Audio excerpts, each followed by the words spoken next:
And I know there's an awful lot of you thought that can't be done. You surely, to goodness, couldn't everything agreed on and put into a bill. Well, guess what? We did.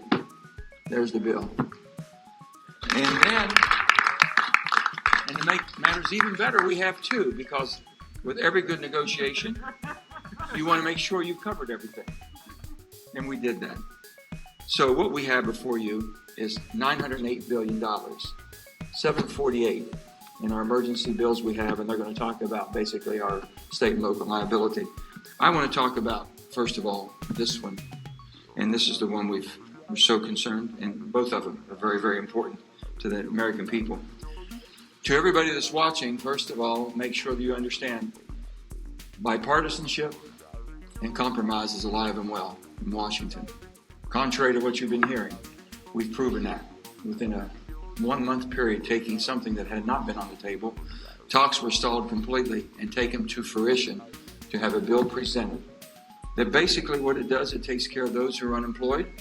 In an emergency, if you're unemployed, that's an emergency and you're running out of your unemployment check. We have 13 weeks or 16 weeks at $300 a week for that. Food assistance, we have nutrition assistance, food assistance, even going into our food banks, because we have non-traditional people who have probably never been in a food bank before that is needing food assistance now. We want to make sure that they have the opportunity. And we want to make sure that we had shelter assistance, rent, eviction notices. Basically, we wanted to make sure that that was in this piece of legislation. Small business debt relief, PPP program is in that, and people will talk more extensively about that. Hey, what's going on, guys? Here's the latest on the next stimulus package, the second stimulus check, and the weekly unemployment benefits extension. And like I told you guys yesterday, the $908 billion that was on the table is now split into $748 billion and $160 billion. The $748 billion is more likely the bill that's going to pass at the end of this week. So let's get into it. But first, guys, as always, before we get started, do me a favor. Thumbs up this video so it can help more people to watch it, and also subscribe so don't miss any of our next videos. Thanks. Yes, the $908 billion stimulus deal that was on the table is now split in two different pieces. Because they weren't able to get a deal done, some members from both parties came up with a solution and split the bill into $748 billion and $160 billion. The $748 billion is pretty much everything they agreed on, and we think this one will likely pass by the end of this week. So let's see what's in it. First, we have the unemployment benefits extension at $300 a week until April 2021. This will also extend the pandemic unemployment expiring at the end of December for another 16 weeks. Second, $300 billion PPP money for small businesses. $25 billion for rental assistance to help people facing eviction, but only until the end of January 2021. And $13 billion for food aid, SNAP, and food banks across the country. And federal student loans will also be deferred until April 2021. And the other piece is the $160 billion piece, which includes liability protection for businesses and more money for states and local government, which both sides can seem to get an agreement on. Leader for a decade and is close to lots of state and local elected officials around the country who I know from my service at the local level. There are nurses and teachers, paramedics, police officers who are facing layoffs in municipalities, counties, and states around the country. Roughly 1.3 million have already been laid off.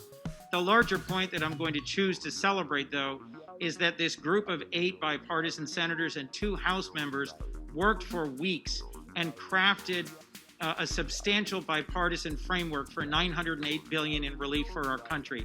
It's only because Mitch McConnell continues to insist on a broad and extreme version of liability relief to protect businesses, no matter how irresponsibly they behave, that we are having to walk away from that 160. I continue to believe that if our goal is to allow businesses to reopen safely and for employees and customers to go back to businesses safely, that we can find a compromise. But we have to move forward on this $748 billion that we all agree on. We should not go home without enacting significant relief for the American people who are so much in need right now as we go into the holidays. The thinking is at least to get something done as an emergency before the end of the year to help out, and next year when the next administration get into office to get a much bigger stimulus bill done. As you can see, the second stimulus check is not included on any of these two stimulus bills. And still, as of today, Senator Bernie Sanders and Josh Hawley are still threatening to block the spending bill if they don't get a vote on the second stimulus check. As of right now, at the time of this recording, the House Speaker and the Senate Majority Leader are currently meeting. If anything new comes out of that meeting, I'll bring it to you as quickly as I can. As always, thank you again for watching. If this is your first time here, my name is Paul with Sunset Realty.